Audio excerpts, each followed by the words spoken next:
Martin Luther King Jr., The Voice of Civil Rights. Written and published by C.Irmici. Feel free to subscribe for more content. Now let's get into the book. Introduction. The Legacy of Martin Luther King Jr. In the annals of history, few figures have had as enduring an impact on the fight for justice and equality as Dr. Martin Luther King Jr. Standing as a beacon of hope during one of America's most turbulent eras, King was more than a leader, he was the voice of a generation yearning for change. His philosophy of nonviolence, inspired by Mahatma Gandhi, transformed how the world viewed resistance and reshaped the American civil rights movement. He challenged not only laws but also mindsets, calling on people of all backgrounds to look within and confront their own biases. Born into a world divided by segregation and systemic discrimination, King was determined to build bridges in a society intent on erecting walls. His life story is one of early influences, unwavering faith, and the drive to elevate justice above complacency. Through marches, speeches, and acts of civil disobedience, King gave a face and a voice to millions who suffered in silence, encouraging them to speak up for their inherent worth and dignity. His journey was not without hardship. He faced countless arrests, threats, and violent resistance. Yet, King remained resolute, knowing that change often demands sacrifice. This book will explore the key milestones and struggles that defined Dr. King's journey, from his role in the Montgomery Bus Boycott and the famous "I Have a Dream" speech, to his work on the front lines in Selma and Birmingham. We will delve into the philosophy that underpinned his life's work, his battles against both racial and economic injustice, and the legacy he left behind, a legacy that transcends time and borders. Dr. King's voice still resonates, a call echoing across generations. His life serves as a reminder that justice and compassion can shape a world where, as he so powerfully dreamed, peoples will not be judged by the color of their skin, but by the content of their character. May this book inspire readers to continue his work, carry forward his dream, and see themselves as agents of change in their own communities. Join me in retracing the steps of a man who dared to dream, who stirred a nation's conscience, and whose courage taught us that love, indeed, has the power to conquer hate. Chapter 1. Early Life and Influences. From Atlanta to Activism. Martin Luther King Jr. was born on January 15, 1929, in Atlanta, Georgia, into a world that was deeply divided along racial lines. Growing up in the South, he was exposed to the harsh realities of segregation, and from a young age, he became acutely aware of the injustices faced by Black Americans. His family, rooted in faith and social consciousness, played a foundational role in shaping the values and beliefs that would later define his life's work. King's father, Martin Luther King Sr., was a strong-willed minister who led the Ebenezer Baptist Church in Atlanta, and his mother, Alberta Williams King, was a musician and teacher. They instilled in young Martin a sense of dignity, pride, and an unwavering commitment to justice. His father, known as Daddy King, was a staunch advocate for equality and frequently spoke out against racial injustice from the pulpit, creating an environment where young Martin was encouraged to question and confront the status quo. A childhood marked by racial segregation. Martin's first direct encounter with racial discrimination came as a young boy. One of his childhood friends, a white boy, was forbidden by his parents to play with Martin due to his race. The incident left a deep and lasting impression on him. He later recalled feeling the most bitter moments of my life as he tried to make sense of a society that would separate people simply based on the color of their skin. This early experience sparked a determination within him to understand the origins of racial hatred and to one day dismantle it. As Martin grew older, he witnessed other forms of institutionalized racism. Segregation was enforced in every aspect of public life, from schools and transportation to restaurants and restrooms. For young Black children like Martin, These encounters were more than just moments of exclusion. They were daily reminders that their lives and dreams were undervalued by society. However, rather than being defeated by these experiences, Martin found strength and motivation to rise above them, with his family's encouragement and support reinforcing his inner resilience. Academic pursuits and the call to ministry. From an early age, Martin displayed a remarkable intelligence and curiosity. He attended the segregated schools of Atlanta, where he quickly excelled and skipped both 9th and 12th grades, graduating from high school at just 15 years old.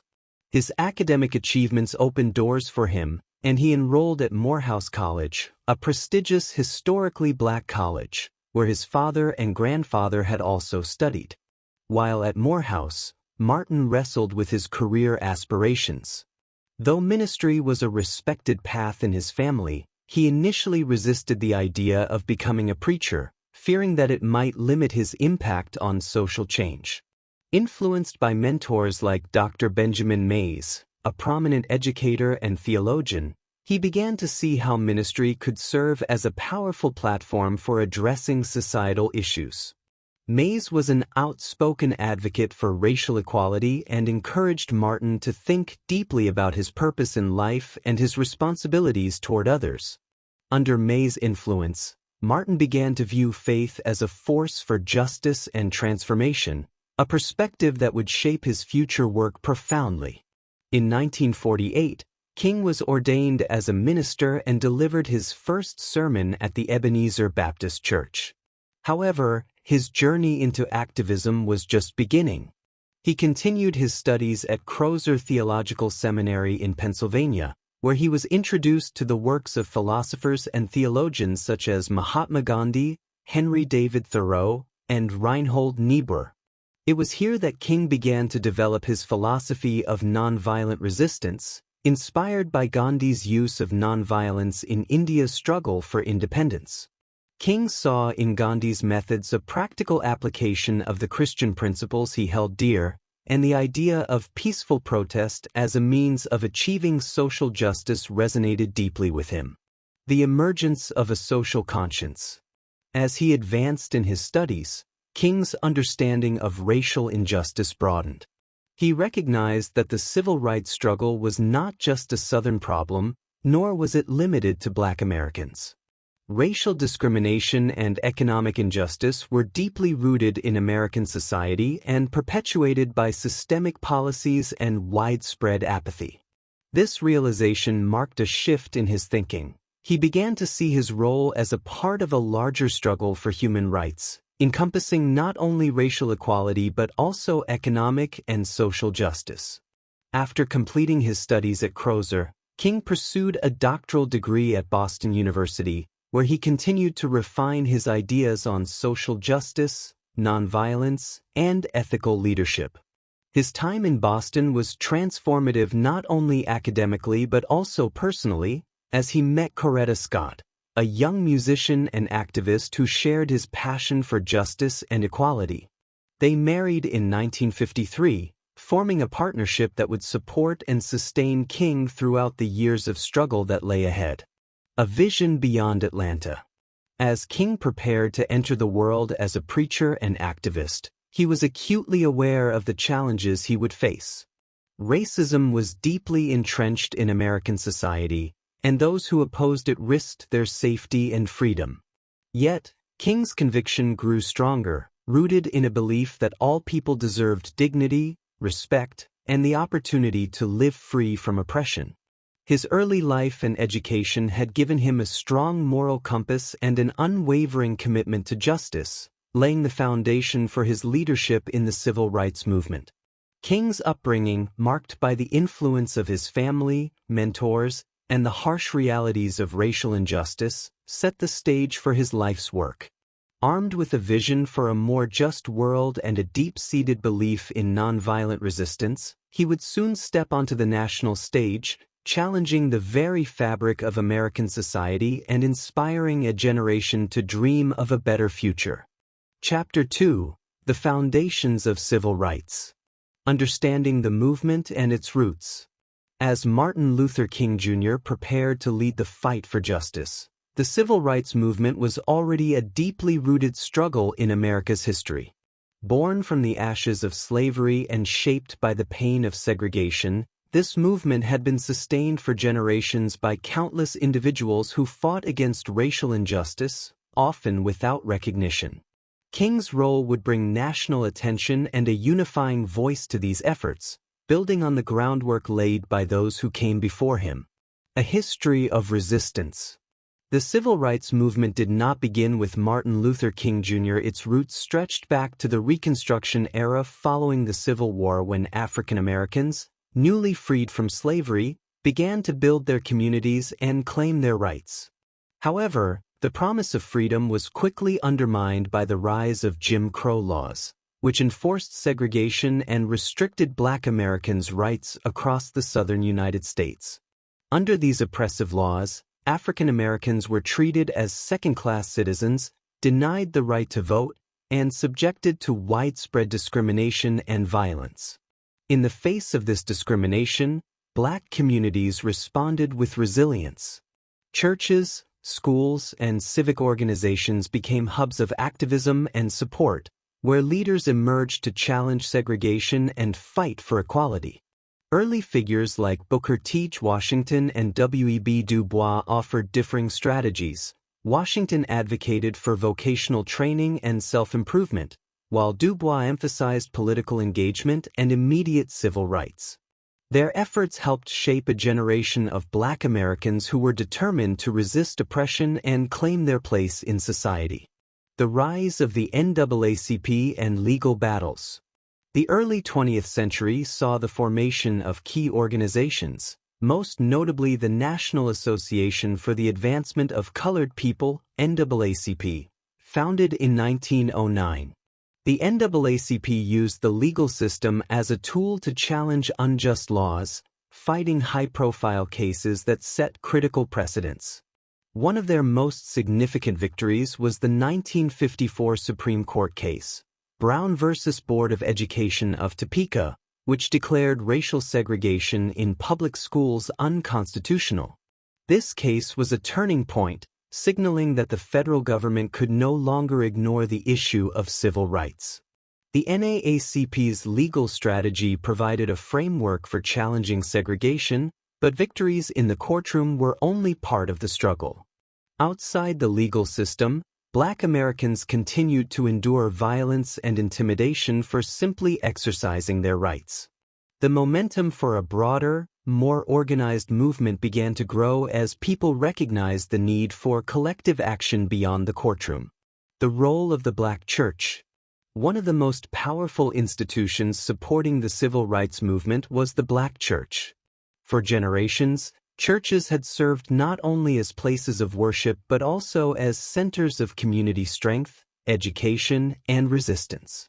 Here, Black Americans found a refuge from the harsh realities of segregation, a space where they could organize, strategize, and find support.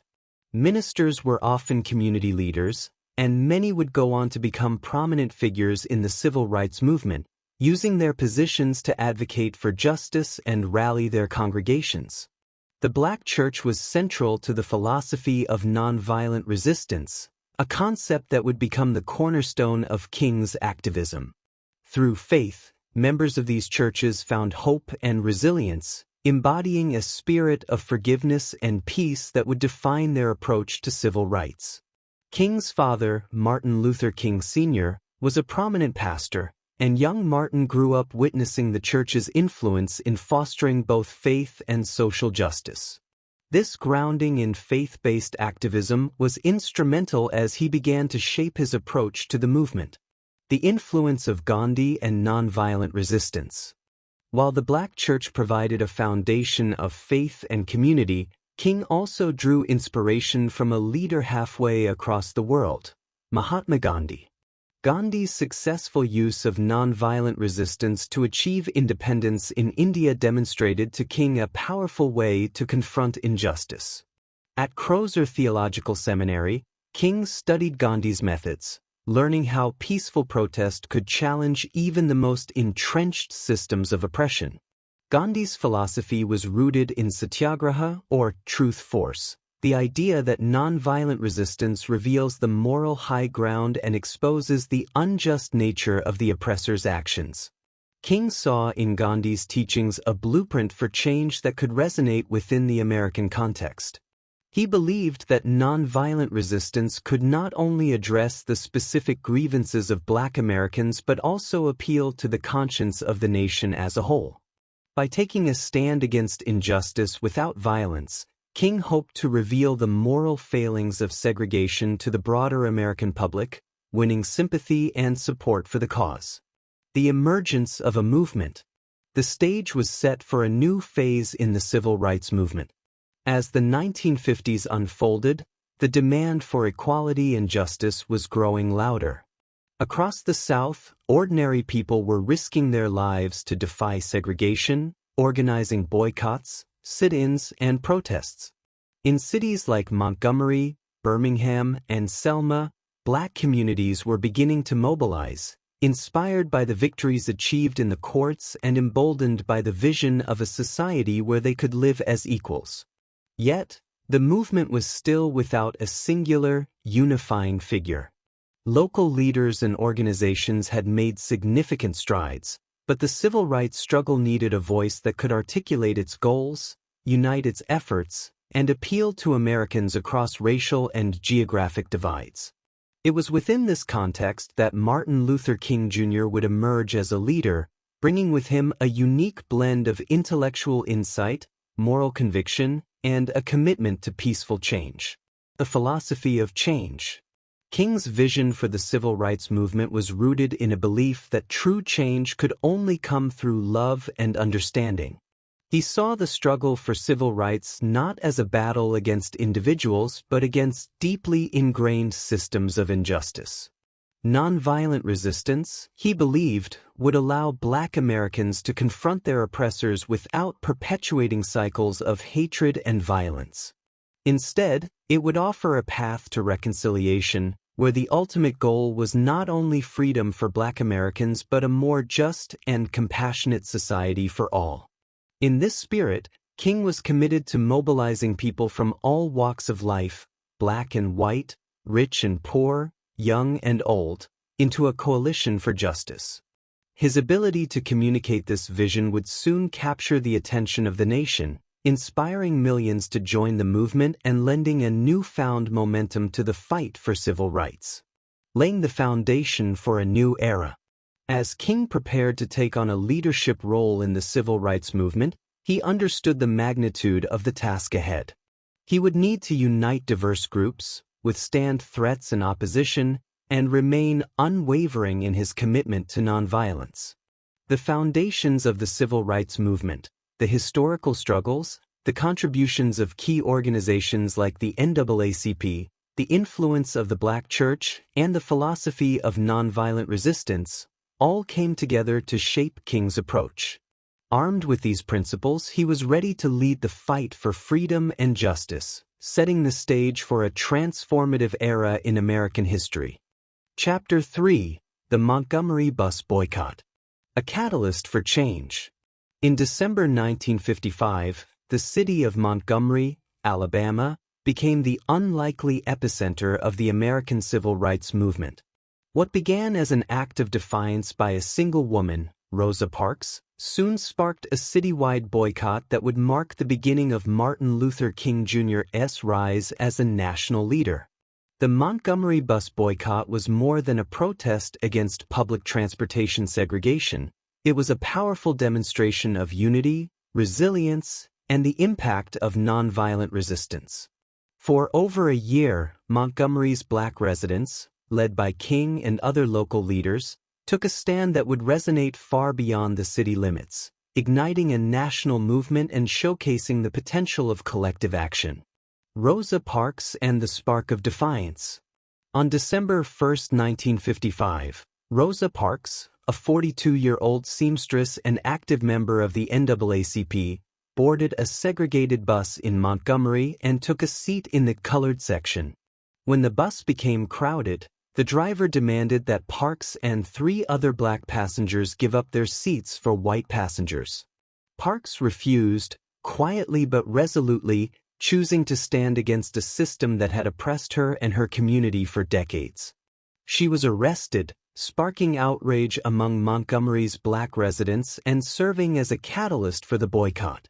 Parks' actions were not random. She was deeply involved in the civil rights movement and had long been committed to fighting for equality. Her decision to resist that day was a reflection of years of frustration and a calculated stand against injustice. Her arrest mobilized the community, and soon after, local leaders began organizing a boycott of the city's buses, recognizing the potential to challenge segregation through a concerted, peaceful protest.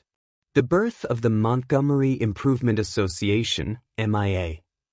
In response to Parks' arrest, local black leaders and activists quickly mobilized to form the Montgomery Improvement Association, MIA, an organization aimed at coordinating the boycott and representing the black community's demands. Martin Luther King Jr., then a 26-year-old pastor of the Dexter Avenue Baptist Church, was elected as the MIA's president. Though relatively new to Montgomery, King had already gained a reputation for his intelligence, integrity, and commitment to justice, making him a fitting choice to lead this burgeoning movement.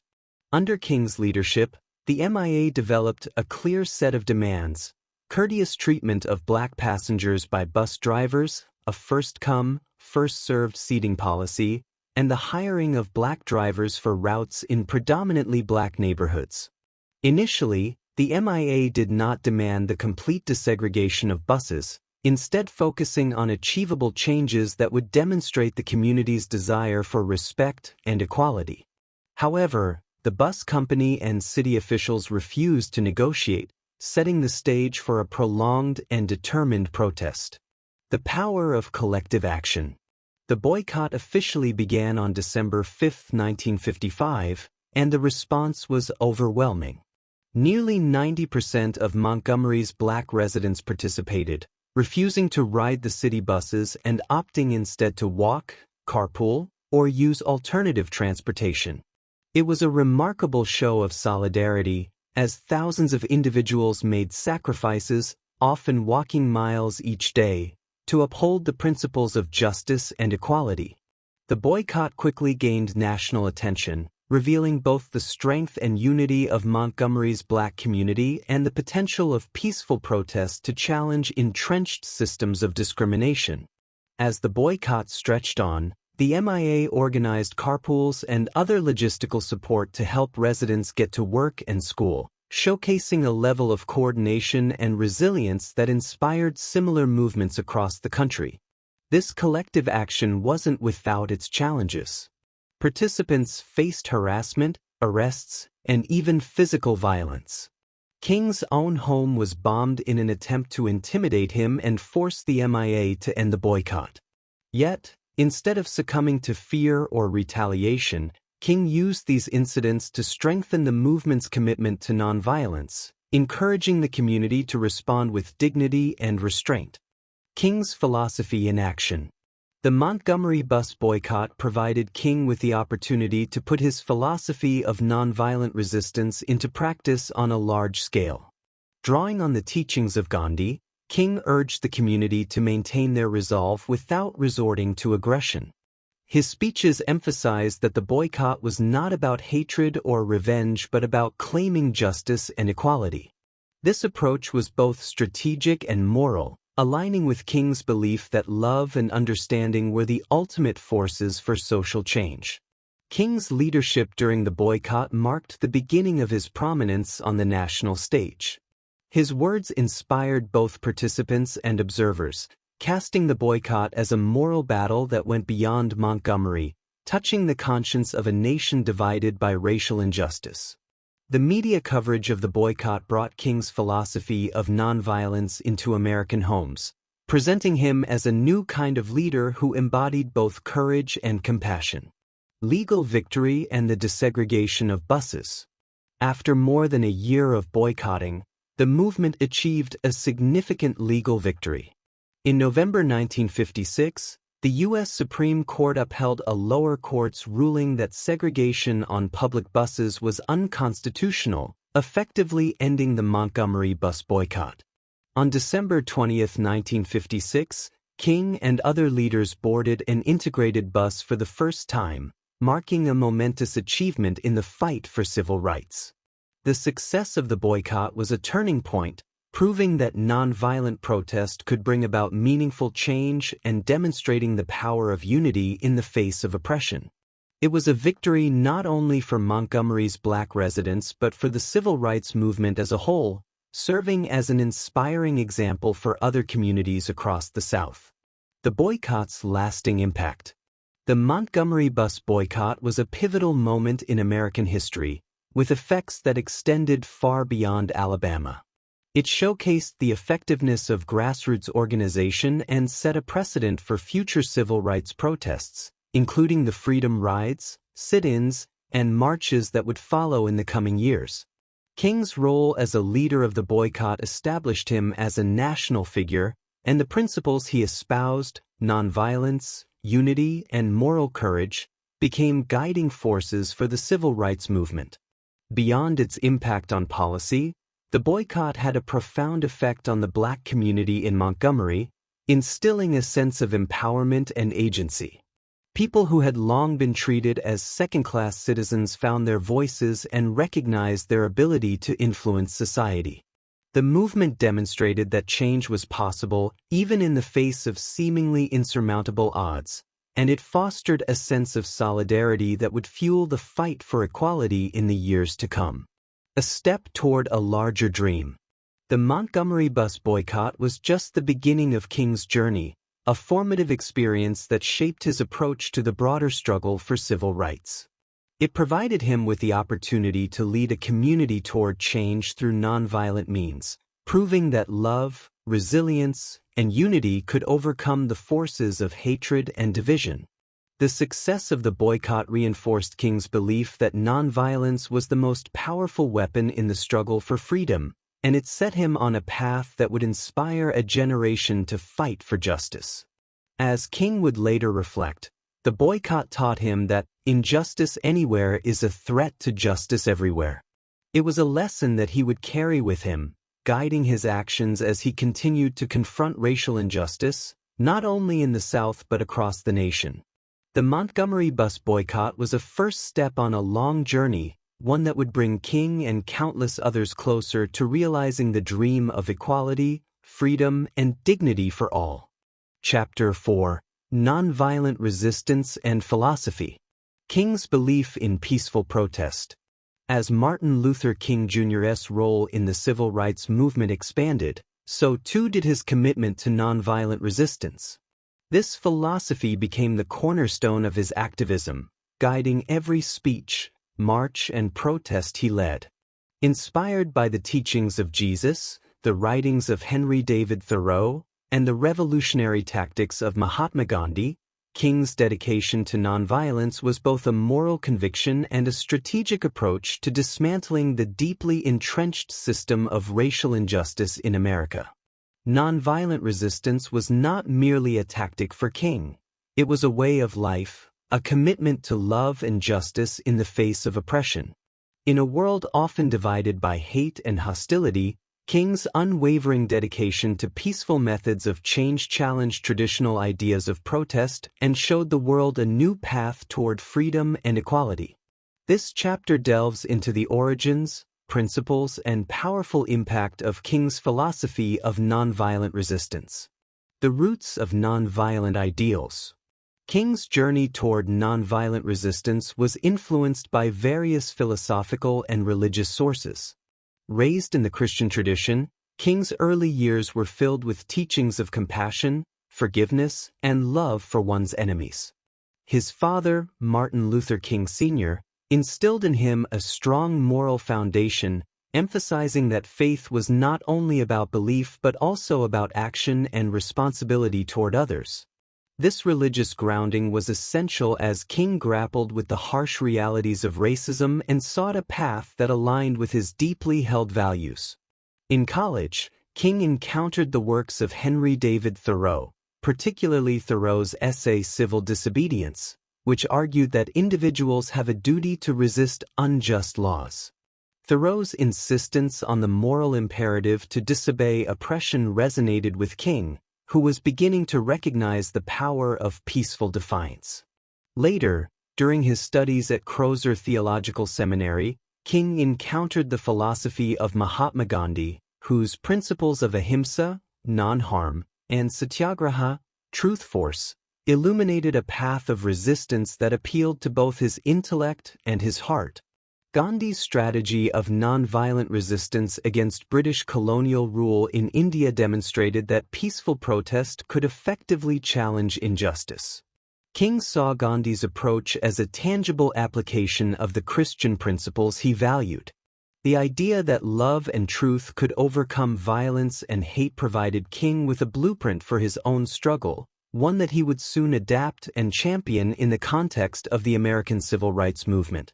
The core principles of nonviolent resistance. Nonviolent resistance, as articulated by King, was built upon 6 core principles that guided the movement's actions and defined its character. These principles were not just abstract ideals. They were practical guidelines that provided structure and direction to every protest, march, and campaign. The principles of nonviolence included: 1. Nonviolence is a way of life for courageous people.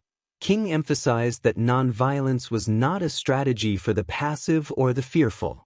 It required immense courage and strength, as activists would face threats, assaults, and imprisonment.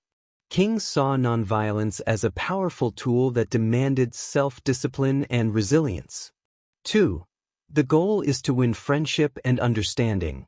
Rather than seeking to defeat or humiliate their opponents, practitioners of nonviolence aimed to create reconciliation. King believed that the ultimate goal of nonviolent resistance was to awaken a sense of humanity and justice in one's adversaries. 3. Defeat injustice, not people. King taught that the enemy was not individuals but the systems of injustice and discrimination. He encouraged activists to direct their anger towards social structures and laws rather than the people who enforced them, recognizing that hatred would only perpetuate cycles of violence. 4. Suffering can educate and transform. King believed that enduring hardship with dignity could inspire others and reveal the truth of injustice. This principle emphasized the redemptive power of suffering, suggesting that the willingness to bear hardship for a righteous cause could lead to social transformation. 5. Nonviolence chooses love instead of hate. Central to King's philosophy was the idea of agape, or unconditional love, which he saw as essential for true justice. King argued that love was more powerful than hate and that a commitment to love could dismantle barriers of fear and prejudice. 6. The universe is on the side of justice. King had an unshakable faith that the arc of the moral universe bent toward justice. This principle gave him hope and resilience, assuring him that despite setbacks, nonviolent resistance would ultimately triumph in the pursuit of equality and freedom. These principles were more than ideals. They became the guiding framework for the civil rights movement. King's philosophy was deeply rooted in a belief in the fundamental dignity of all people, even those who opposed him. He saw nonviolence as a means to elevate humanity, holding firmly to the conviction that justice achieved through love was stronger and more lasting than any victory won through violence. Nonviolent resistance in action. Early campaigns. King's philosophy was not merely theoretical, it was put into practice in every campaign he led. During the Montgomery Bus Boycott, King's call for nonviolent protest unified the community under a shared vision of peaceful resistance. Despite threats, bombings, and arrests, participants remained committed to nonviolence, demonstrating that collective action grounded in love and dignity could challenge systemic oppression. After Montgomery, King continued to employ nonviolent resistance in campaigns across the South. In Birmingham, where activists faced brutal police violence and aggressive resistance from city officials, King insisted on maintaining a peaceful approach. The images of protesters, many of them children, being attacked by police dogs and high-pressure fire hoses shocked the nation. By refusing to retaliate, the protesters exposed the cruelty of segregationist policies, drawing sympathy from a broader public and pressuring the government to act. The love your enemies ethic. One of King's most profound beliefs was in the ethic of loving one's enemies. This principle was not merely a passive acceptance of abuse, it was a radical commitment to understanding and transforming one's adversaries. King's speeches and writings often returned to the theme of forgiveness, encouraging his followers to recognize the humanity in those who opposed them. He taught that hate was self-destructive, whereas love had the power to heal both individuals and societies. In his famous sermon, Loving Your Enemies, King reflected on the challenge of showing compassion toward those who sought to harm him. He argued that love, rooted in respect for human dignity, could break down barriers and open the door to dialogue and reconciliation. King believed that hatred dehumanized both the oppressor and the oppressed, and that true freedom required a commitment to love that could transcend resentment and revenge.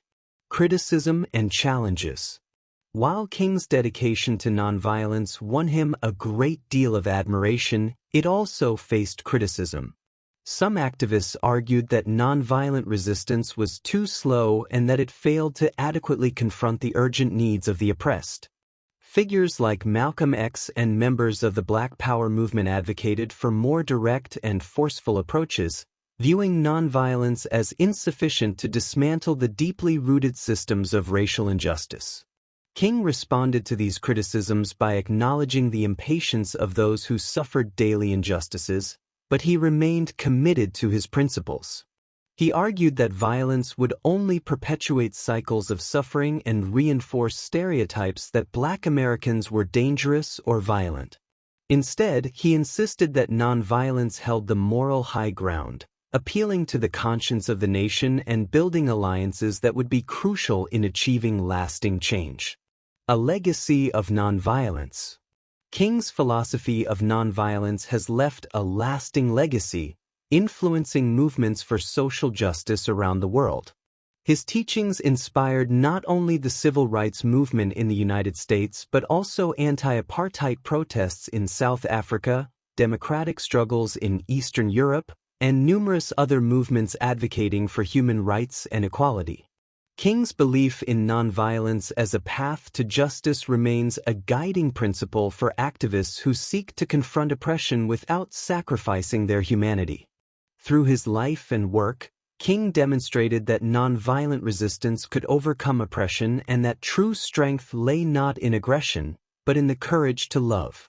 His philosophy challenged both his followers and his critics to envision a world where justice was achieved through compassion and reconciliation. The enduring power of peaceful protest. Martin Luther King Jr.'s commitment to nonviolence was a revolutionary force in a world often dominated by conflict and division. His insistence on peaceful protest gave the civil rights movement a moral authority that could not be ignored, revealing the injustices of segregation and inspiring change. King's legacy as a champion of nonviolent resistance endures, reminding us that love, courage, and compassion are the true foundations of justice. Chapter 5: I Have a Dream Speech. A call heard around the world. On August 28, 1963, Martin Luther King Jr. delivered one of the most iconic speeches in history on the steps of the Lincoln Memorial in Washington, D.C. His words that day would reverberate around the world, capturing the hearts of millions and symbolizing the aspirations of a generation longing for freedom, equality, and justice. The I Have a Dream speech was more than a plea for civil rights.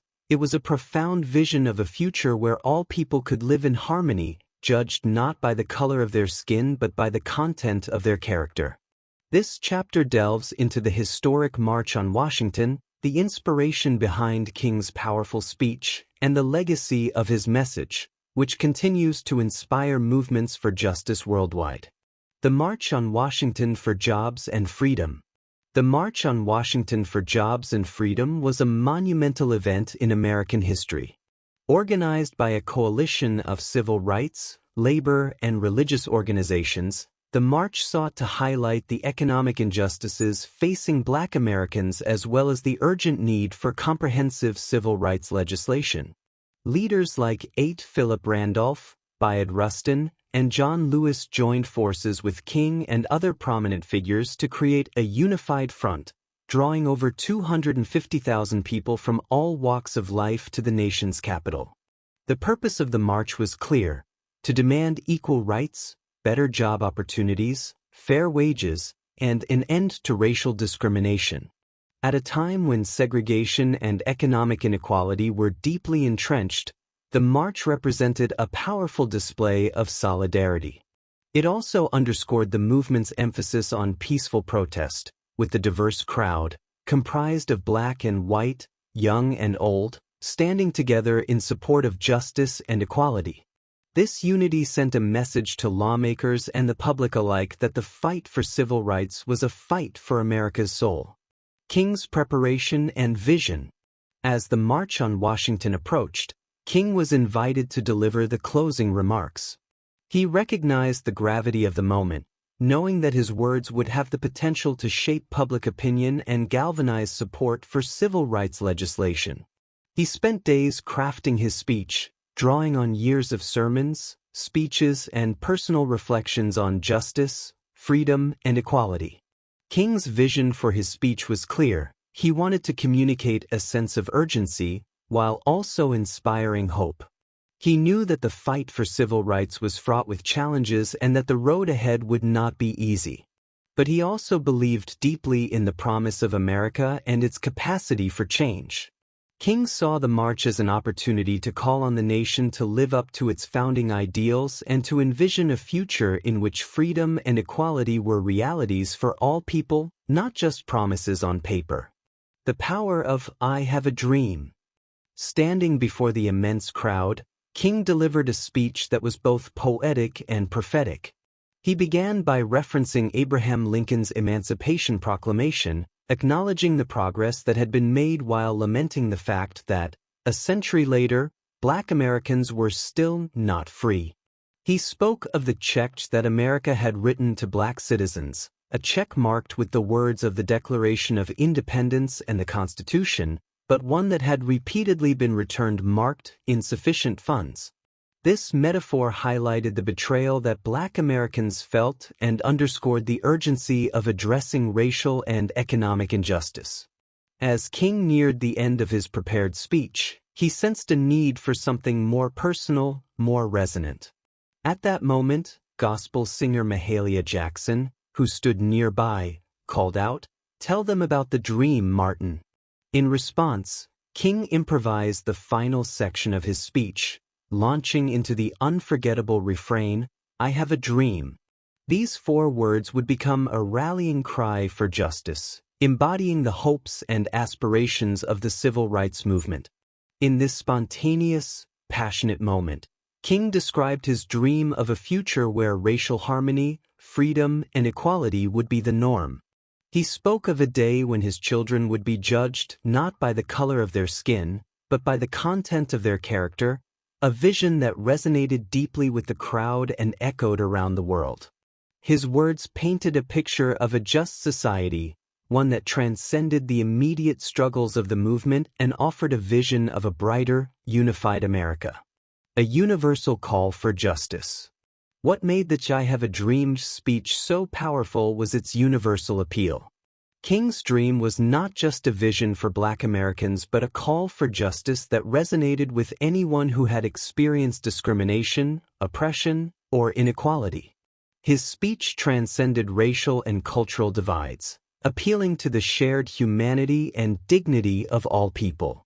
King's dream of unity, freedom, and love touched the hearts of those who believed in the possibility of a world where people could live together in peace and equality.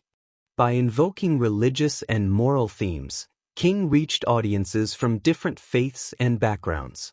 His references to the Bible and the American Constitution gave the speech a moral and patriotic weight, framing the civil rights struggle as both a spiritual and national duty. He spoke not only to those who shared his faith but also to those who believed in the founding ideals of America, reminding the nation of its moral responsibility to uphold justice and equality for all. The impact of the speech. The "I Have a Dream" speech had an immediate impact on public opinion and the political landscape. The speech was broadcast on television and radio, reaching millions of Americans and stirring the consciences of those who might have been indifferent to the plight of Black Americans. King's words brought the reality of racial injustice into the living rooms of people across the country, highlighting the urgency of civil rights reform and increasing pressure on lawmakers to act. In the months following the March on Washington, momentum for civil rights legislation grew. In 1964, the Civil Rights Act was passed, banning discrimination based on race, color, religion, sex, or national origin and marking a monumental victory for the civil rights movement. King's speech was not solely responsible for this legislation, but it played a significant role in galvanizing public support and demonstrating the moral imperative for change. The speech also cemented King's place as a national and international leader. His words reached beyond the borders of the United States, inspiring movements for social justice in countries around the world. From apartheid South Africa to oppressed communities in Asia and Latin America, King's vision of equality and freedom became a source of hope and strength for people striving for justice. A legacy of hope and determination. The legacy of the "I Have a Dream" speech endures to this day. It has become a symbol of hope and a touchstone for those seeking to challenge injustice. King's words continue to inspire new generations of activists, educators, and leaders, reminding them that the struggle for equality is ongoing. His dream, though rooted in the specific injustices of his time, speaks to universal aspirations for a fair and just society. The speech also serves as a reminder of the power of words and vision. King's ability to articulate a collective dream gave the civil rights movement a shared goal that people could rally around. His speech demonstrated that even in the face of adversity, hope could be a powerful force for change, capable of transforming not only laws and policies but also hearts and minds. The enduring dream. Martin Luther King Jr.'s dream has yet to be fully realized, but his speech continues to be a beacon for those who dare to imagine a better world. The "I Have a Dream" speech is more than a historical artifact. It is a living reminder that the pursuit of justice is ongoing and that every generation has a role to play in moving society closer to the ideals King so eloquently described. As we continue to confront issues of racial inequality, economic injustice, and social division, King's dream reminds us of the importance of hope, resilience, and unity. His vision of a world where all people are treated with respect and compassion challenges us to build bridges rather than walls, to seek understanding rather than division, and to strive toward a future where freedom and equality are not just dreams, but realities. Chapter 6: The Birmingham Campaign. Facing Violence with Strength. In the spring of 1963, Martin Luther King Jr. and the Southern Christian Leadership Conference, SCLC, launched a campaign in Birmingham, Alabama, a city that had become notorious for its entrenched racism and violent resistance to integration. The Birmingham campaign was one of the most intense and pivotal moments in the civil rights movement. Through nonviolent protests, sit-ins, and marches, King and his fellow activists sought to confront the city's discriminatory practices and draw national attention to the brutal realities of segregation. Birmingham was a test of King's commitment to nonviolence and a powerful example of how the movement could expose the immorality of segregation to the world. This chapter explores the origins of the campaign, the strategic decisions that defined it, and the shocking events that unfolded as peaceful protesters met the full force of the city's violent resistance. The Birmingham campaign would ultimately serve as a turning point, demonstrating the moral urgency of the civil rights movement and paving the way for landmark legislation. Why Birmingham? Birmingham was chosen as the target of this campaign because of its deep-seated segregation and the brutal tactics used to maintain it. Led by the infamous Public Safety Commissioner Eugene Bolt Connor, the city's law enforcement had a history of responding to civil rights activism with ruthless violence. For years, Birmingham had been referred to as Bombingham due to the frequency of bombings targeting black homes and churches, often carried out with impunity. It was a city where segregation laws were strictly enforced and where black residents faced constant threats and discrimination. King and the SCLC saw Birmingham as a symbolic battleground. They believed that if they could break the chains of segregation in Birmingham, a city known for its racial hostilities, it would ignite change across the South. Moreover, Birmingham's extreme resistance to integration meant that any nonviolent protests would likely be met with a strong response, which King hoped would expose the cruelty of segregation to the national audience. By bringing the struggle for civil rights into the public eye, King aimed to force political leaders to confront the need for federal intervention. The strategy of Project C. The Birmingham Campaign, also known as Project C, Fort Confrontation, was meticulously planned to maximize impact and pressure the city's power structures. King, along with SCLC leaders such as Ralph Abernathy, Fred Shuttlesworth, and James Bevel, organized a series of nonviolent actions that would disrupt the city's normal operations and draw media attention. The campaign included sit-ins at segregated lunch counters, kneel-ins at white-only churches, and boycotts of businesses that upheld segregation. A critical part of the strategy was the timing of the protests. The SCLC planned the campaign to coincide with Easter, one of the busiest shopping seasons in Birmingham. By organizing marches and sit-ins during this time, they aimed to economically pressure businesses that relied on black customers while forcing the city to confront the realities of segregation. The campaign sought not only to change laws but also to shift public opinion by showcasing the dignity and resilience of peaceful protesters in the face of oppression. The decision to go to jail. As expected, the protests in Birmingham were met with aggressive resistance from city officials. Bull Connor deployed police officers to arrest demonstrators, using excessive force and intimidation tactics to discourage participation. King himself was arrested on April 12, 1963, along with Ralph Abernathy and several other key leaders, after defying a court injunction prohibiting demonstrations. This arrest would lead to one of the most famous writings of King's career, the Letter from Birmingham Jail. In his letter, King responded to a group of white clergymen who had criticized the protests as unwise and untimely. He eloquently defended the necessity of direct action, arguing that justice too long delayed is justice denied.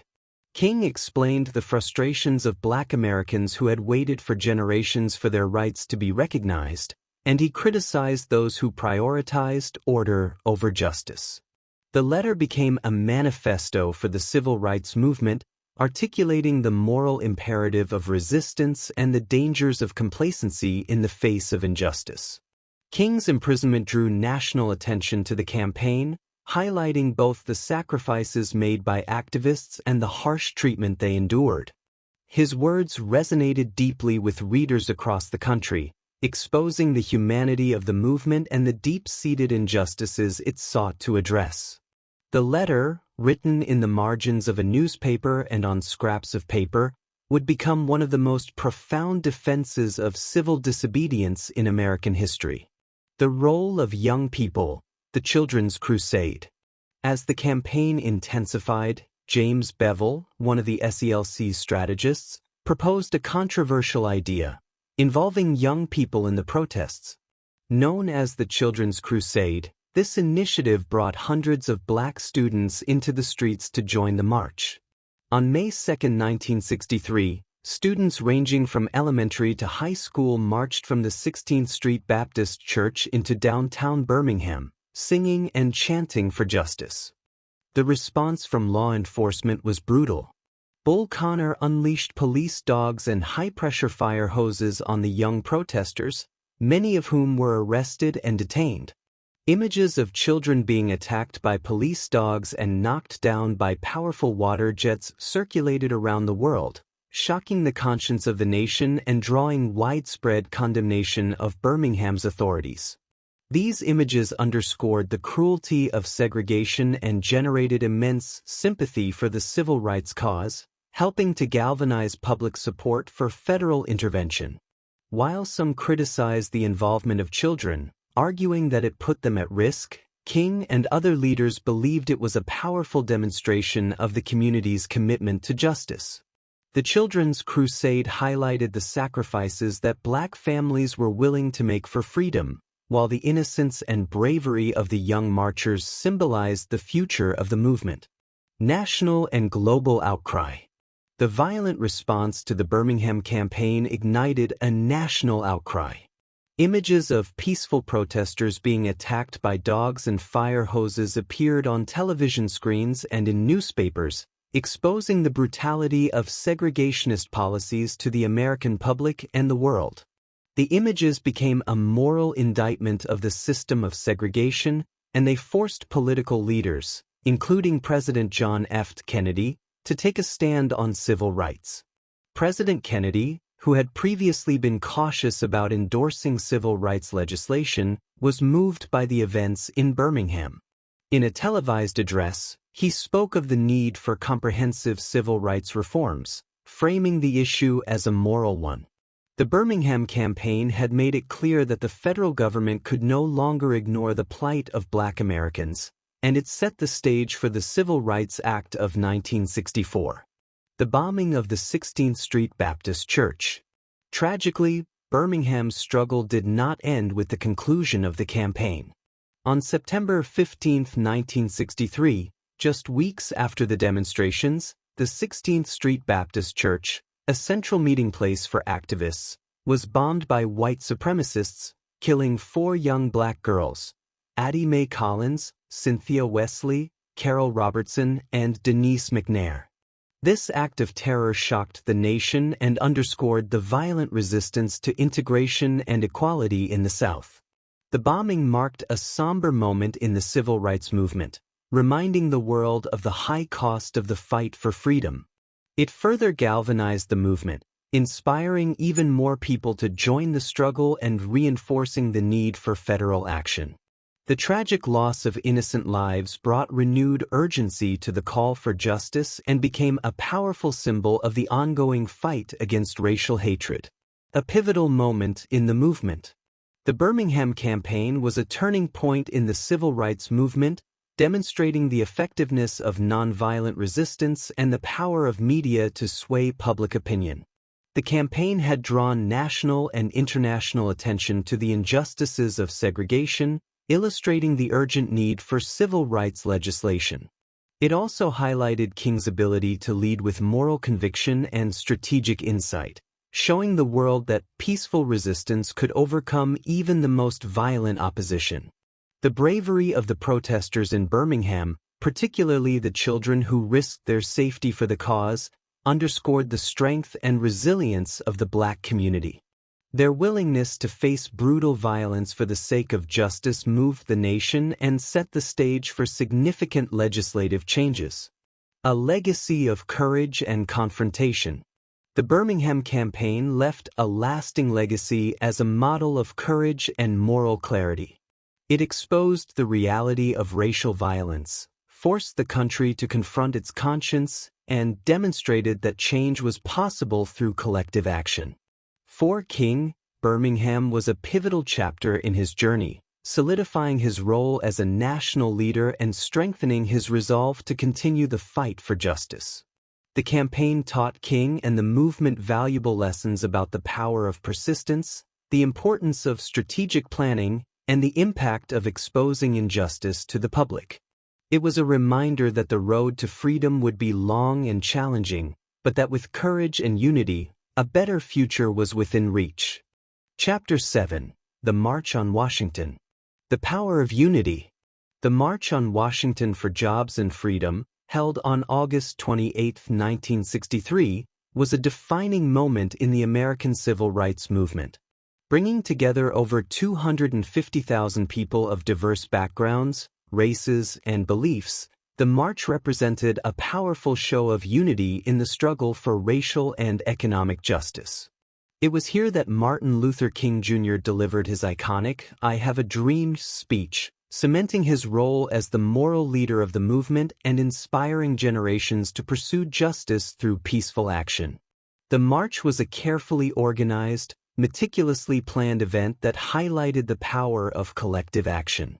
For King and other civil rights leaders, it was an opportunity to demand not only civil rights but also economic equality for Black Americans and other marginalized groups. This chapter delves into the organizing efforts behind the march, the significance of the event, and its lasting impact on the movement and American society. Building a coalition for change. The idea for a large-scale demonstration in the nation's capital had been circulating among civil rights leaders for years. Philip Randolph, a prominent labor leader and civil rights activist, first envisioned a march on Washington during World War II as a way to pressure the federal government to address discrimination in the defense industry. While that march was ultimately called off, Randolph's vision for a massive demonstration persisted. In 1963, as civil rights struggles intensified across the South, Randolph, along with Bayard Rustin, a skilled organizer and strategist, revived the idea. Their vision was for a march that would not only call for an end to segregation but also demand jobs and economic justice. This broader focus on economic equality was essential as Black Americans continued to face high levels of unemployment and poverty. They believed that true freedom could not be achieved without economic empowerment. Rustin, despite facing challenges due to his background as an openly gay man and former pacifist, was instrumental in organizing the march. He worked tirelessly behind the scenes, coordinating logistics, recruiting volunteers, and crafting the program. Rustin and Randolph's dedication brought together a coalition of civil rights organizations, labor unions, and religious groups, creating a unified front that would amplify the message of justice and equality. A demonstration of unity and peace. The March on Washington was planned as a peaceful gathering that would showcase the strength and solidarity of the movement. Organizers were meticulous in ensuring that the event was both safe and disciplined, aware that any hint of violence could jeopardize the movement's progress. The march was intended not only to bring attention to the civil rights struggle but also to present the movement as a moral force committed to nonviolence and unity. On the morning of August 28, 1963, people began to arrive from all across the country. Some traveled by bus for days, others walked for miles to reach the nation's capital. The crowd included people of all races and ages, symbolizing the broad support for civil rights and economic justice. Despite fears of unrest, the atmosphere was one of hope, determination, and shared purpose. People carried signs demanding jobs and freedom, and sang freedom songs as they filled the National Mall, standing shoulder to shoulder in solidarity. The gathering demonstrated the diverse support behind the civil rights movement. Farmers, factory workers, students, ministers, and families came together, united by a common belief in justice and equality. The overwhelming turnout, with more than 250,000 participants, sent a powerful message to lawmakers and the public. The fight for civil rights was not a regional issue but a national call to action. The program and key voices. The program of the March on Washington featured a lineup of speakers representing a cross-section of civil rights leaders, labor activists, and religious figures. These voices painted a comprehensive picture of the demands for justice and equality. Among the speakers were John Lewis, then chairman of the Student Nonviolent Coordinating Committee, SNCC, who delivered a passionate call for immediate action against segregation and voter suppression, and Mahalia Jackson, the renowned gospel singer, who brought the crowd to tears with her soulful rendition of How I Got Over. Each speaker contributed to the event's message, demanding not only an end to racial discrimination but also equal access to jobs, fair wages, and housing. These economic demands underscored the belief that civil rights could not be separated from economic rights, a point that King and other leaders emphasized throughout the day. As the final speaker, King delivered what would become one of the most celebrated speeches in history. His I Have a Dream speech was a call to America's highest ideals, a reminder that the nation was founded on principles of freedom and equality that had yet to be fully realized. King's words resonated deeply with the crowd, moving them with a vision of unity and peace that transcended the immediate demands of the day. His speech solidified the moral foundation of the civil rights movement and inspired a generation to pursue justice through love, compassion, and perseverance. The impact on legislation and public opinion. The March on Washington had an immediate and far-reaching impact on public opinion and federal policy. The massive turnout and the peaceful nature of the event made it clear to the nation that the civil rights movement was not a fringe movement but a widespread call for justice that could not be ignored. The march showcased the power of peaceful protest and the strength of unity in challenging systemic oppression. The success of the march placed additional pressure on President John F. Kennedy and Congress to take decisive action on civil rights.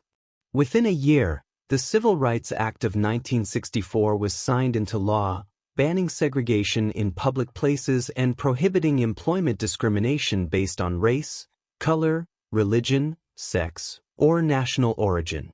The march was a catalyst for this landmark legislation, demonstrating that the power of the people, when unified, could influence the highest levels of government.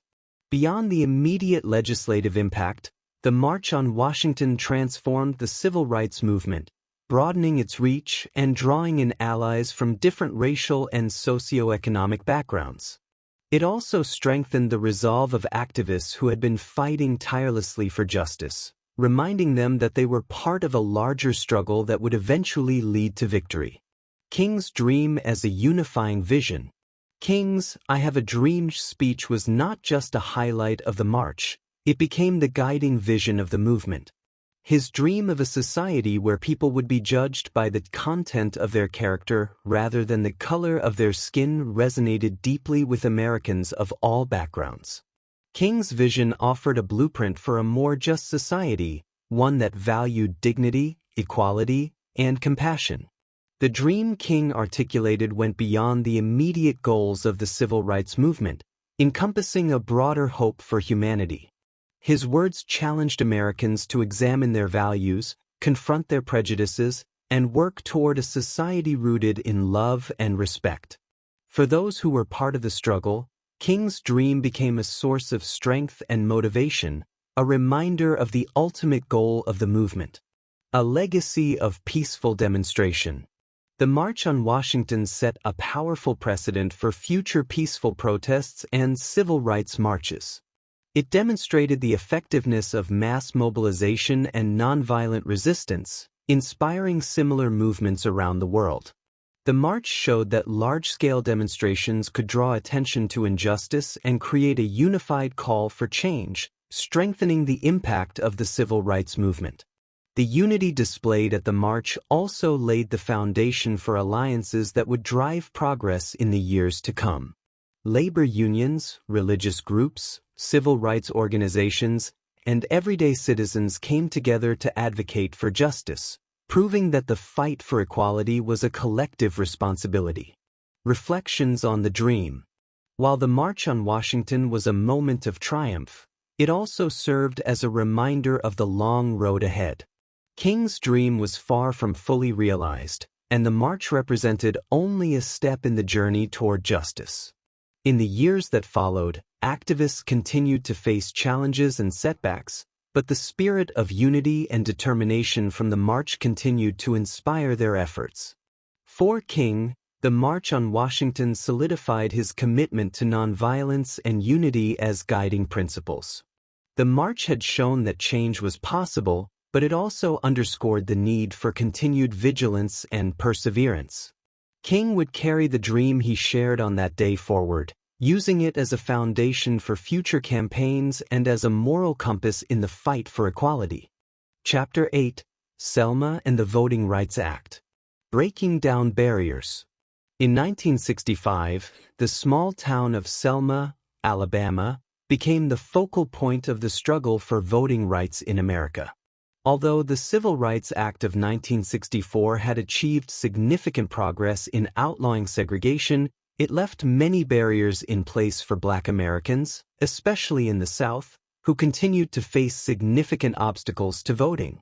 The Selma campaign was a direct response to this injustice, with Martin Luther King Jr. and other civil rights leaders determined to expose the discriminatory practices that prevented Black citizens from exercising their constitutional rights. The events in Selma marked a pivotal moment in the civil rights movement. Through a series of peaceful protests, marches, and encounters with violent opposition, King and his fellow activists revealed the urgent need for federal protection of voting rights. This chapter explores the background of the Selma campaign, the harrowing events that took place, and how the struggle in Selma ultimately led to the passing of the Voting Rights Act of 1965, one of the most important pieces of civil rights legislation in American history. The struggle for voting rights. By the mid-1960s, discrimination in voting practices was rampant throughout the South. Black citizens who attempted to register to vote faced poll taxes, literacy tests, and intimidation tactics designed to prevent them from exercising their right to vote. In Selma, where Black residents made up more than half of the population, fewer than 2% were registered voters. The lack of political power left Black Americans vulnerable to exploitation, oppression, and a lack of representation in local and state governments. The right to vote was crucial for the civil rights movement. Leaders like King understood that without political representation, the progress made through civil rights legislation would remain vulnerable to rollback and resistance. Voting was the means by which Black Americans could influence policies and elect leaders who represented their interests. Thus, the fight for voting rights became a central focus of the movement, embodying the broader struggle for equality and freedom. Organizing the Selma Campaign. The Selma Campaign was spearheaded by the Southern Christian Leadership Conference, SCLC, and the Student Nonviolent Coordinating Committee, SNCC, who had been working in the area for months to mobilize Black residents and challenge discriminatory voting practices. King joined the campaign in early 1965, recognizing that Selma could serve as a catalyst for a national movement to secure voting rights. The goal of the campaign was to provoke a response that would expose the injustices of the Southern voting system to the nation. Peaceful protests, demonstrations, and attempts to register voters were all part of the strategy, with the hope that the violent response of local authorities would draw national attention. Sheriff Jim Clark, a staunch segregationist known for his brutal treatment of Black citizens, was expected to react with force, providing activists with a stark example of the repression they faced. Bloody Sunday.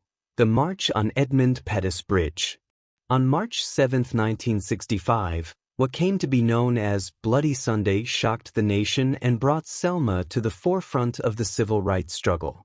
Approximately 600 peaceful protesters, led by John Lewis of SNCC and Reverend Hosea Williams of the SCLC, set out to march from Selma to Montgomery, the state capital, to demand the right to vote. The marchers, who included men, women, and children, were determined to proceed despite warnings of violence. As they crossed the Edmund Pettus Bridge, they were met by state troopers and local law enforcement who, under orders from Governor George Wallace, used tear gas, clubs, and whips to attack the peaceful demonstrators. The brutal assault left dozens injured, including John Lewis, who suffered a fractured skull. The scenes of Bloody Sunday were broadcast on national television, revealing the viciousness of the opposition to voting rights and igniting outrage across the country. The attack on the marchers shocked the conscience of the nation, drawing widespread condemnation and rallying support for the voting rights movement. For King, Bloody Sunday underscored the urgent need for federal intervention. He called for all Americans of conscience to join him in Selma, framing the struggle for voting rights as a moral issue that transcended race, region, and political affiliation. The second and third marches. Following the events of Bloody Sunday, King called for a second march, scheduled for March 9, 1965. This time, he invited religious leaders, activists, and allies from across the nation to join the protesters in a show of solidarity. Hundreds of people responded, including clergy from various faiths, who arrived in Selma to support the cause. However, as the marchers reached the bridge, they were again met by a line of state troopers.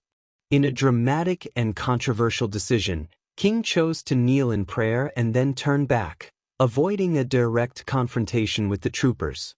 This move, known as Turnaround Tuesday, was met with mixed reactions. Some activists were frustrated, seeing it as a missed opportunity, while others understood it as a strategic move to prevent further violence. King's decision reflected his commitment to nonviolence and his awareness of the volatile situation. Undeterred, King and the organizers continued to push forward, and with the support of a court order, a third march from Selma to Montgomery was planned. On March 21, under federal protection, approximately 3,000 marchers set out once more, this time completing the 54-mile journey to the state capitol over 5 days. By the time they reached Montgomery, the crowd had swelled to 25,000, representing a diverse coalition of supporters from all over the country. This triumphant march, completed peacefully, marked a significant victory for the movement and a testament to the power of perseverance and unity. The passage of the Voting Rights Act. The impact of the Selma marches was profound. The violence in Selma and the images of peaceful protesters being attacked moved President Lyndon B. Johnson to take action. On March 15, 1965, Johnson addressed a joint session of Congress, declaring, "We shall overcome," a phrase borrowed from the civil rights movement. He called for the immediate passage of comprehensive voting rights legislation to protect Black Americans from discriminatory practices. The Voting Rights Act of 1965 was signed into law on August 6, 1965. The legislation banned literacy tests, provided for federal oversight of voter registration in areas with a history of discrimination, and empowered the federal government to enforce voting rights where local officials refused to do so. The act was a monumental achievement, marking one of the most significant legislative victories of the civil rights movement and drastically increasing Black voter registration across the South. The passage of the Voting Rights Act transformed the political landscape of the United States, giving millions of Black Americans the power to participate in the democratic process.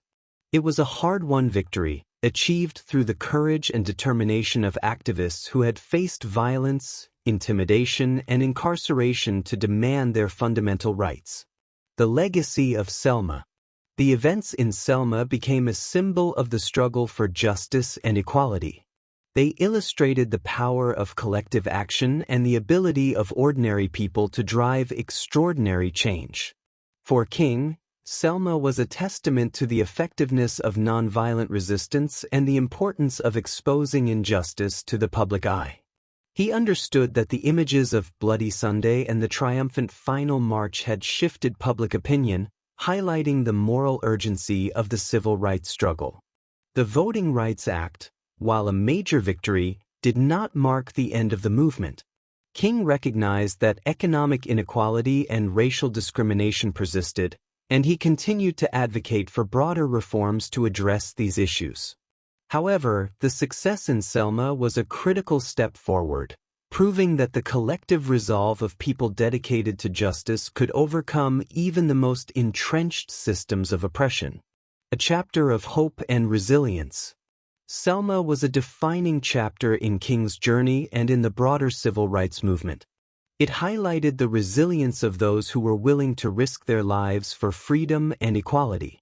The images of marchers crossing the bridge, bloodied but unbowed, became iconic symbols of the struggle for justice. For generations to come, Selma would serve as a reminder of the sacrifices made for the right to vote and the ongoing need to protect that right. The events in Selma demonstrated that meaningful change often comes through persistence and the willingness to confront injustice directly. King's leadership during the Selma campaign underscored his commitment to peaceful protest and his belief in the power of moral courage. Selma was not just a victory for voting rights. It was a victory for the spirit of nonviolent resistance and a testament to the strength of collective action. Chapter 9. King's later years and shift in focus. A broader fight for equality. As the civil rights movement achieved significant victories with the Civil Rights Act of 1964 and the Voting Rights Act of 1965, Martin Luther King Jr. began to shift his focus to broader issues of economic inequality, poverty, and opposition to the Vietnam War. He recognized that while legislative successes had marked critical milestones, true equality and justice for Black Americans and other marginalized groups remained elusive. King's later years were defined by his dedication to addressing the deeper systemic injustices that underpinned American society, even as his new focus brought criticism, isolation, and challenges from within and outside the movement. This chapter explores King's evolution from a leader focused primarily on civil rights to a broader advocate for economic justice and peace. His final years underscore his unwavering commitment to justice, his courage to address controversial issues, and his belief in the interconnectedness of all forms of oppression. The shift to economic justice. After the passage of the Voting Rights Act, King understood that political rights alone would not bring true freedom and equality to Black Americans. Despite the gains in civil rights, Black communities continued to face economic hardships. Unemployment, inadequate housing, and poor educational opportunities were pervasive in inner cities and rural areas alike, perpetuating a cycle of poverty that left Black Americans and other minorities with limited economic prospects. In 1966, King and the Southern Christian Leadership Conference, SCLC, launched the Chicago Campaign, aimed at addressing housing discrimination and economic inequality in the North. This campaign marked a new chapter for King, as he brought the fight for justice into the urban landscape outside the South. The Chicago Campaign, however, faced significant challenges as northern cities were less responsive to the civil rights movement's methods. King encountered fierce resistance from local politicians, and even the public response was less sympathetic than it had been in the South. The struggles of the Chicago Campaign highlighted the complexities of economic and racial issues outside the familiar terrain of Southern segregation. Though the campaign achieved limited success, it reinforced King's belief that poverty and economic disparity were at the root of many injustices. This experience convinced him of the need for a second phase of the civil rights movement, one focused on economic rights and equality for all. The Poor People's Campaign. In 1967, King and the SCLC began organizing the Poor People's Campaign, an ambitious initiative to bring attention to economic injustice across racial lines. The campaign sought to unite people of all races who were suffering from poverty, calling for economic reforms, fair wages, access to affordable housing, and an end to hunger. King envisioned a multiracial coalition of poor and working-class Americans who would come together to demand economic justice. The Poor People's Campaign planned to culminate in a mass protest in Washington, D.C., where participants would build a temporary resurrection city on the National Mall. Through this demonstration, King aimed to pressure Congress and the President to address the economic needs of the nation's poorest citizens. He understood that the campaign would be challenging, as it sought to tackle issues deeply embedded in the fabric of American society.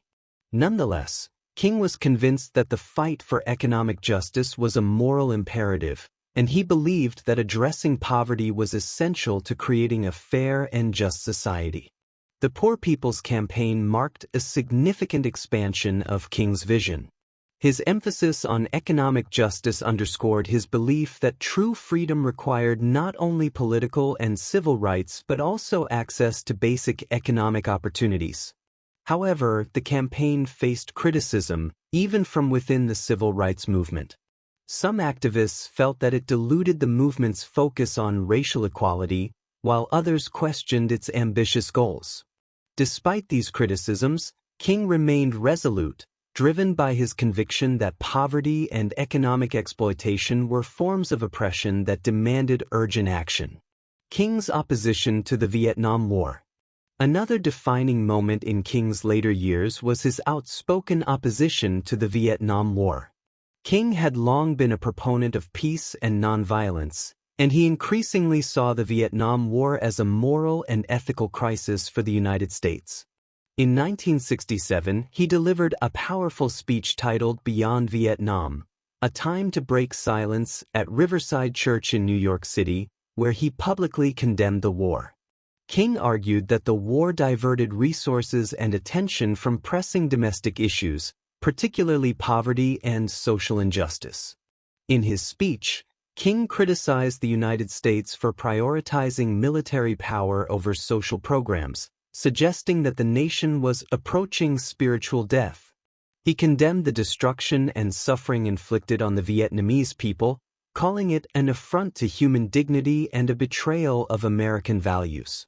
King's stance on Vietnam was deeply personal and rooted in his commitment to nonviolence, justice, and compassion for all people. King's opposition to the war, however, came at a high cost. Many political allies, including President Lyndon B. Johnson, who had supported civil rights legislation, distanced themselves from him. King faced intense criticism from the media, who accused him of overstepping his role as a civil rights leader. Even within the civil rights movement, some felt that his anti-war stance jeopardized their gains and risked alienating key supporters. Despite the backlash, King's opposition to the Vietnam War reflected his courage to speak out on issues of conscience, regardless of public opinion. For King, justice was indivisible. He could not advocate for peace and nonviolence at home while remaining silent on the violence of war abroad. His stance on Vietnam cemented his legacy as a global advocate for human rights, a leader willing to confront both domestic and international injustices. A vision for a just society. In his final years, King's speeches and writings increasingly reflected a vision of a society that addressed not only racial injustice but also economic and social inequalities. He began to articulate a philosophy he called the beloved community, a world where poverty, hunger, and violence would be eradicated through love, compassion, and mutual respect. King believed that such a society was not only possible but also essential for true justice. In his pursuit of the beloved community, King emphasized the interconnectedness of all forms of injustice. He argued that racism, economic exploitation, and militarism were part of a triple evildoing that sustained inequality and suffering. This broader perspective demonstrated King's understanding that the fight for civil rights was part of a larger struggle for human dignity and freedom, one that transcended national borders and encompassed all of humanity. King's vision for a just society often challenged conventional ideas of American success and progress. He questioned the morality of a nation that spent billions on warfare while millions of its own citizens lived in poverty. His commitment to economic justice, peace, and compassion for all people set him apart as a leader who sought not only to address the symptoms of injustice but also to tackle its root causes. Facing criticism and isolation. As King expanded his focus, he faced increasing isolation. Many civil rights leaders felt his new emphasis on economic and international issues distracted from the movement's original goals. Political allies distanced themselves, wary of his anti-war stance and his calls for structural economic changes. The media, once supportive of his work for civil rights, grew increasingly critical, portraying him as an agitator rather than a reformer. Despite these challenges, King remained committed to his vision. His later years were marked by a sense of urgency, as he recognized the limited time he had to advance his goals. King's decision to broaden his focus was not a departure from his earlier work. Rather, it was a natural extension of his lifelong commitment to justice. He understood that the root causes of poverty and violence were interconnected, and he was determined to confront these issues, even if it meant standing alone. King's last days and his enduring legacy. In early 1968, King's work on the Poor People's Campaign brought him to Memphis, Tennessee, where he supported a strike by black sanitation workers demanding fair wages and better working conditions. It was in Memphis that King delivered his final speech, famously known as the "I've Been to the Mountaintop" address, in which he spoke of the dangers he faced and his belief in the eventual triumph of justice. His words were filled with both hope and resignation, as though he sensed the end was near. On April 4, 1968, Martin Luther King Jr. was assassinated in Memphis, cutting short a life dedicated to justice, peace, and equality. His death sent shockwaves throughout the world, but his legacy endured, inspiring future generations to continue the fight for justice. King's later years left an indelible mark on the movement, expanding its focus to encompass issues of economic inequality, peace, and global justice. The principles King championed, nonviolence, compassion, and a vision for a beloved community, continue to guide activists worldwide. His commitment to confronting injustice in all its forms serves as a testament to the power of moral courage and the enduring hope for a better world. Chapter 10: Assassination and the Aftermath. A Legacy Left Behind. On April 4, 1968, the world lost one of its most profound voices for justice and equality.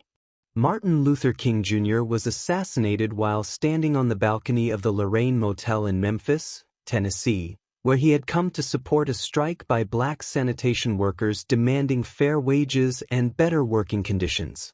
King's death sent shockwaves throughout the United States and around the world, sparking grief, anger, and a profound sense of loss. Yet, in the aftermath of his death, his legacy continued to inspire and guide generations in the ongoing fight for justice. This final chapter explores the tragic events surrounding King's assassination, the reaction from communities across the nation, and the ways in which his legacy has endured and evolved. King's death marked the end of a life dedicated to love, peace, and equality, but his influence would live on, a testament to the power of his ideals and the resilience of his dream. The tragic night in Memphis. King's decision to go to Memphis was driven by his commitment to economic justice. The city's sanitation workers, most of whom were black, were striking to demand safer working conditions and a living wage. King believed their struggle was emblematic of the broader fight for dignity and equality, and he saw it as aligned with the goals of the Poor People's Campaign, which he had been organizing to address issues of poverty and economic disparity across the nation. On the evening of April 3, 1968, the night before his assassination, King delivered his final, poignant speech, known as the "I've Been to the Mountaintop" address, at the Mason Temple in Memphis. In this speech, he spoke of the challenges ahead but reaffirmed his commitment to the cause of justice. In a moment that would become legendary, King said, "I've seen the promised land. I may not get there with you, but I want you to know tonight that we, as a people, will get to the promised land." His words seemed to foreshadow his fate, reflecting both his awareness of the dangers he faced and his unwavering faith in the eventual triumph of justice. The next evening, as King stood on the balcony of the Lorraine Motel, he was struck by a single bullet. His assassination at the age of 39 left a void in the civil rights movement and a deep sadness among those who had admired and followed him. News of his death spread rapidly, sparking grief and outrage across the country, as millions mourned the loss of a leader who had dedicated his life to the pursuit of a just and equal society. National outcry and unrest. In the immediate aftermath of King's assassination, cities across the United States erupted in grief and anger.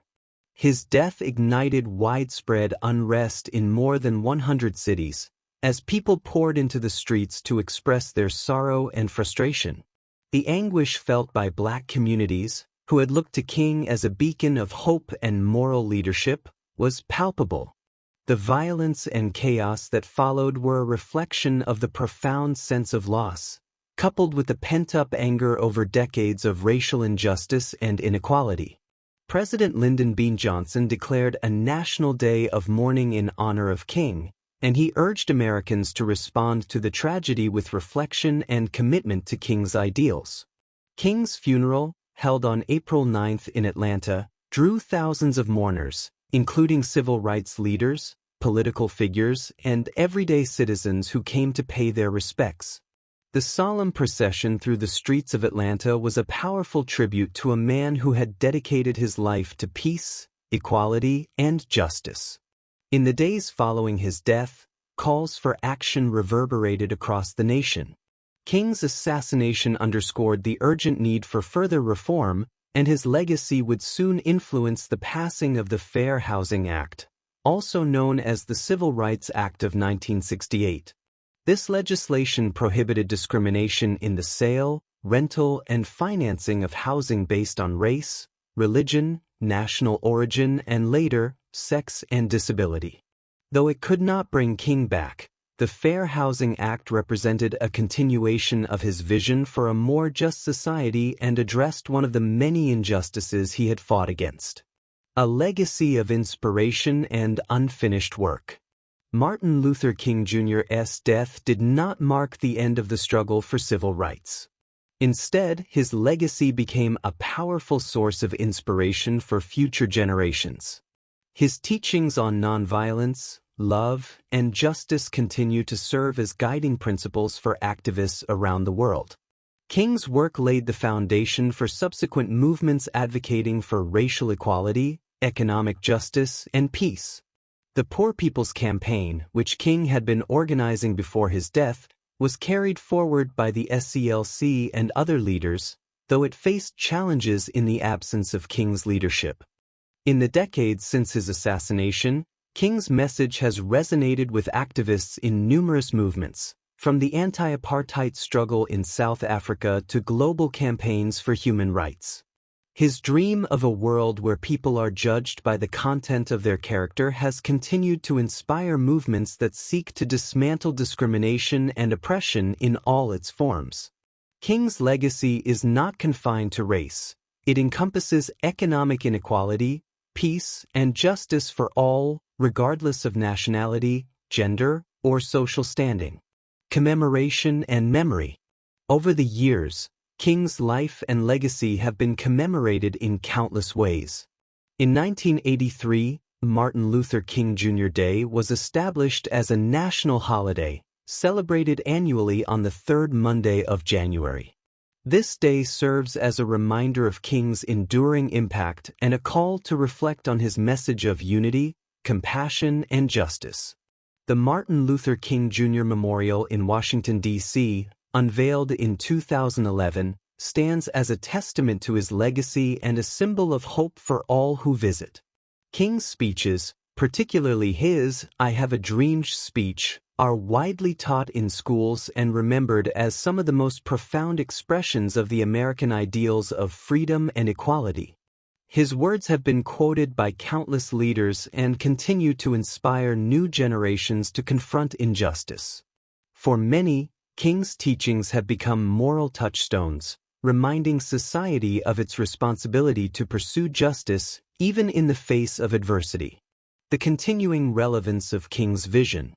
King's vision remains deeply relevant in today's world, as the issues he fought against, racial injustice, economic inequality, and violence, continue to challenge society. His legacy calls upon each new generation to address these persistent issues and work toward the beloved community he envisioned.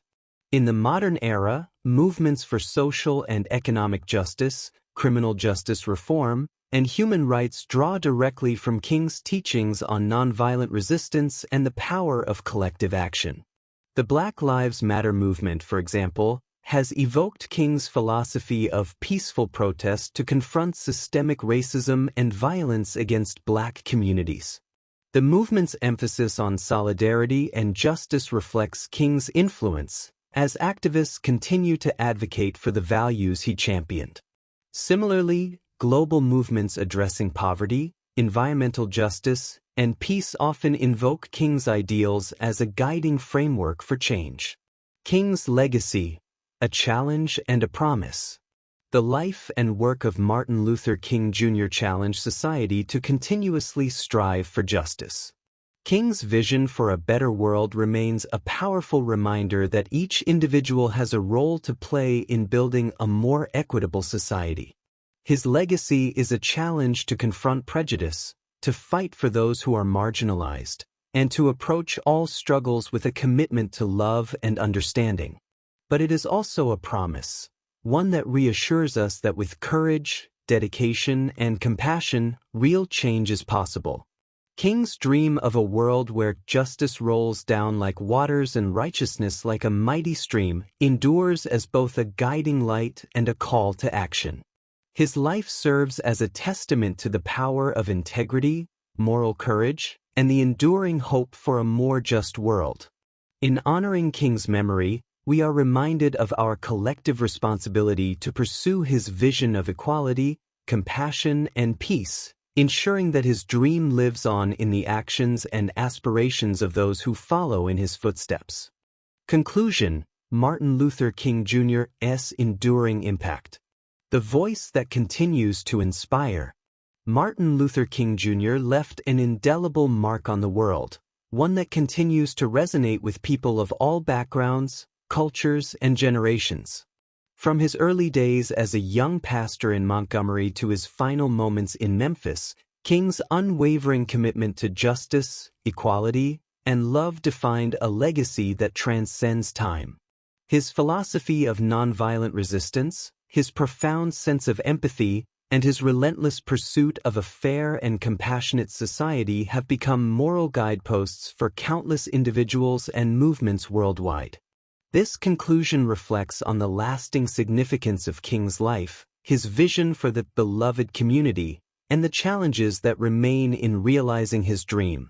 King's voice echoes through history as both an inspiration and a reminder that the work of justice is ongoing. The vision of the beloved community. At the heart of King's legacy is his concept of the beloved community, a society grounded in love, justice, and mutual respect. King believed that true peace required more than the absence of conflict. It necessitated the presence of justice, equality, and compassion for all people. He envisioned a world in which poverty, hunger, and discrimination would be eliminated through the collective efforts of a society committed to the common good. King's beloved community is a radical vision, one that challenges individuals and institutions alike to confront their biases and work toward a more equitable world. His philosophy of interconnectedness teaches us that injustice anywhere is indeed a threat to justice everywhere. This vision, though ambitious, continues to inspire activists, policymakers, educators, and everyday citizens to strive for a society that embodies compassion and respect. A legacy of nonviolent resistance. King's unwavering commitment to nonviolence remains one of his most influential contributions to social change. He demonstrated that love and empathy could be powerful tools against oppression, even in the face of violent opposition. His nonviolent approach offered a path to justice that did not sacrifice the humanity of opponents, a philosophy that continues to influence movements for change around the world. Through his dedication to peaceful protest, King showed that courage and resilience could achieve monumental transformations in society. His legacy reminds us that true strength lies not in force but in the ability to confront injustice with dignity and resolve. Today, his teachings on nonviolence serve as a moral foundation for modern movements advocating for racial justice, gender equality, LGBTQ+ rights, and global human rights. Global influence and inspiration. King's impact reaches far beyond the borders of the United States. His dream of justice and equality has inspired movements across continents, from the anti-apartheid struggle in South Africa to democracy movements in Eastern Europe and human rights campaigns in Latin America and Asia. King's message of unity, peace, and equality resonates with those fighting against oppression, offering hope to people everywhere who seek freedom and dignity.